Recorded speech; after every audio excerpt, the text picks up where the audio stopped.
As Joe Biden's presidency degenerates into constant crisis, the endorsements he received during the 2020 election campaign are looking increasingly misleading. We were repeatedly told by the rich and powerful back then that Biden was the type of decent character who could restore America's prestige in the world. Even Republicans were saying it, including former advisor and secretary to 3 Republican presidents, 4-star General Colin Powell. The values I learned growing up in the South Bronx and serving in uniform were the same values that Joe Biden's parents instilled in him in Scranton, Pennsylvania. I support Joe Biden for the presidency of the United States because those values still define him, and we need to restore those values to the White House. 300 former staffers under Republican President George W. Bush collectively campaigned for Biden. All of us served with the 43rd president. But come election day, every last one of us on this team is voting for Biden. Let's put Joe Biden in the White House. Republican Senator John McCain's widow, Cindy, said, "There's only one candidate in this race who stands up for our values as a nation, and that is Joe Biden." And naturally, the 2 most recent Democrat presidents backed him. Our party is united in offering you a very different choice. A go-to-work president, a down-to-earth, get-the-job-done guy. Joe has the character and the experience to guide us through one of our darkest times and heal us. But it seems Biden has led the United States not through, but into dark times, characterized by an escalating war in Europe, rampant inflation, uncontrolled illegal immigration, sordid revelations about his family, and a widespread sense of pessimism and despair. Biden's inadequacy as an international statesman was quickly apparent. One of the first people to congratulate him on winning the presidency was Australian Prime Minister Scott Morrison, saying, "There are no greater allies than Australia and the US." A mere 10 months later, after Australia, the US and the UK agreed to form a historic defence alliance, Biden forgot Morrison's name. I want to thank that fellow down under. Thank you very much, pal. Appreciate it, Mr. Prime Minister. This inadequacy became a lot more serious during his first and only face-to-face meeting with Vladimir Putin in Geneva in June 2021. I communicated the United States' unwavering commitment to the sovereignty and territorial integrity of Ukraine. We agreed to pursue diplomacy. Biden might have agreed to pursue diplomacy, but Putin didn't. He continued to amass troops on the border with Ukraine and finally ordered them to invade 8 months later. Biden was frustrated but not surprised that his diplomacy failed. He rejected every good faith effort the United States and our allies and partners made to address our mutual security concerns through dialogue to avoid needless conflict and avert human suffering. For weeks, we have been warning that this would happen. And now it's unfolding largely as we predicted. Maybe he predicted it, but Europe's leaders didn't when Biden assumed office. Instead, they celebrated what they thought was going to be a return to business as usual for the continent's political class. It's clear that on Saturday there was a sense of relief where all the European leaders at the same time came out and congratulated the president-elect. There's this idea that we're going to see a return to traditional politics. European Union President Ursula von der Leyen predicted more good times ahead.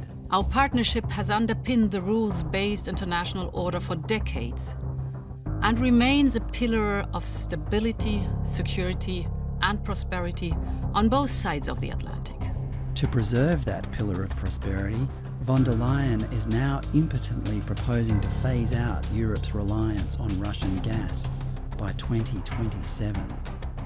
Biden's supporters at home were equally over-optimistic. Singer Bruce Springsteen said a Biden presidency would go a long way to help us regain our status in the world. Fashion doyen Anna Wintour said Biden possessed qualities that were rare in Washington, including decency, honour, compassion, trustworthiness, and best of all, experience. Actor Dwayne "The Rock" Johnson, wearing a shirt that somehow symbolised Biden's shortcomings for the Oval Office, told his 16 million followers, I do feel that Vice President Biden and Senator Harris are the best choice to lead our country and and I am endorsing them to become President and Vice President of our United States. And comedian Jon Stewart said Biden would bring humility to the Oval Office. And what I think in this moment this country needs is a leader of humility that understands that he doesn't understand. If America wanted a president who didn't understand things, then, in Vice President Kamala Harris's words, they got what they asked for. Or at least they got what the media asked for, when a laptop with evidence of sordid behaviour and potentially corrupt international business deals involving Hunter Biden emerged just before the election in 2020, the media said it was probably bogus.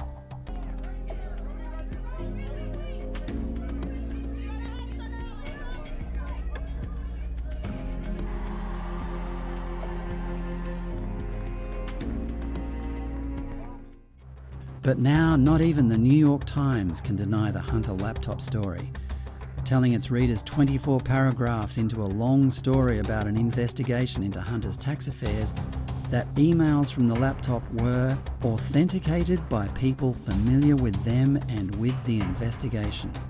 Readers of the New York Post knew this 17 months ago. With the leftist media turning on him, Biden won't be able to survive much longer on the humility, experience and decency that were supposed to be his primary qualities for the job. In their place are questions about his honesty and increasing concerns about his cognitive capabilities, which were obvious even as he was running for the presidency. My name's Joe Biden. I'm a Democratic candidate for the United States Senate. All men and women created by the you know the thing. Poor kids are just as bright and just as talented as white kids. But they have since got worse. Now he doesn't know which country Vladimir Putin has invaded. How do we get to the place where, Putin decides he's gonna just invade Russia? Putin may circle Kyiv with tanks, but he'll never gain the hearts and souls of the Iranian people. As the fallout from the war in Ukraine started to affect fuel prices, which were already the highest they'd been in years, Biden's only policy was to release oil from the nation's strategic reserves. Even he knows this isn't much of a panacea. These steps will help blunt gas prices here at home, but I know news about what's happening can seem alarming to all Americans. But I want you to know, we're going to be okay. We're going to be okay. That is a lot less optimism than was being promised less than 2 years ago, and the situation has only got worse in the 2 weeks since then. Biden, seemingly on a whim, has called Putin a war criminal. I think he is a war criminal. And then announced more military aid for Ukraine. This new package on its own is going to provide unprecedented assistance to Ukraine. It includes 800 anti-aircraft systems to make sure the Ukrainian military can continue to stop the planes and helicopters that have been attacking their people and to defend their Ukrainian airspace. Now, with his ability to read an auto cue and cognitive state in rapid decline, and the US in the darkest times it has seen in decades, Biden needs help more than ever. But where are all those high-profile supporters from 2 years ago now?